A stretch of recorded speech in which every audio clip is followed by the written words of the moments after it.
Okay, first మనం ఎప్పుడు కూడా వేసుకునేటప్పుడు ఇట్లా ప్యాన్కి మనం ఆనియన్ అనేది అప్లై చేసుకుంటే మనకి మంచిగా వస్తుంది, అంటే అడుగు పట్టకుండా విరగకుండా మంచిగా వస్తుంది. తర్వాత మనకి దోశ పిండి వేసుకునేది కూడా ఆ క్వాంటిటీ మెజర్మెంట్స్ కూడా చాలా ఇంపార్టెంట్. అది దాన్ని బట్టి కూడా దోశ మంచిగా వస్తుంది.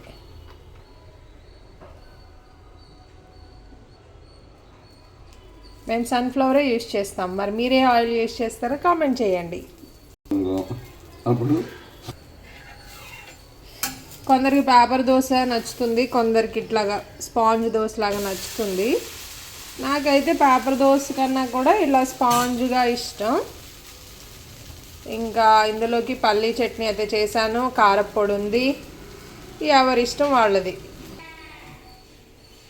చక్కగా దోశ మనం ప్లేట్లకి సర్వ్ చేసేసుకోవచ్చు.